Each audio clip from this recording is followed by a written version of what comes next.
Good question উজি, আমি ওটাই ভাবছিলাম।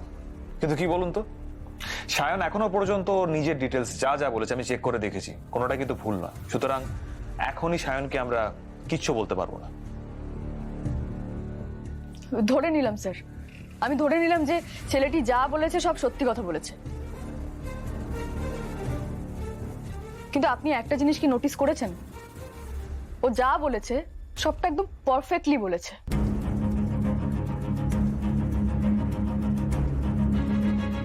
মানে কোনো কিছু একবারও ভুলে যায়নি, একবারও আটকায় পর্যন্ত নেই।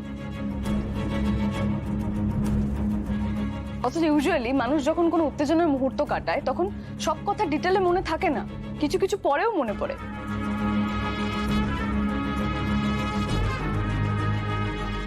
বাট ও একবারও কিছু বলেনি, সবটা স্মুথলি বলে গেল। এভরিথিং ওয়াজ সো পারফেক্ট, তাই না স্যার? আপনি কি বলতে চাইছেন শুনি? আমি সেটাই বলতে চাইছি যে নর্মাল যখন মানুষ কথা বলে তখন তো কিছু না কিছু ভুলভ্রান্তি হয়, ভুলে যেতেই পারে মানুষ। কিন্তু এক্ষেত্রে সায়ন যেটা বলেছে সেখান থেকে কোনো গন্ডগোল ছিল না স্যার। যেন মনে হচ্ছে সবটাই আগে থেকে রেডি করা, জাস্ট বলে দিল।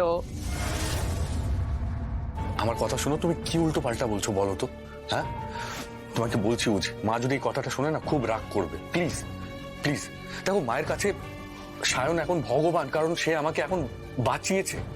ইন ফিউচার প্লিজ তুমি মায়ের সামনে এই কথাটা বলো না। ঋষি, আমি মাকে কেন বলবো এসব কথা? আমি তোমাদেরকে শুধু বলছি, আমার মনে হলো তোমাদেরকে জানানোটা খুব দরকার, তাই। উজি, আমার মনে হয় ঋষি ঠিকই বলছেন।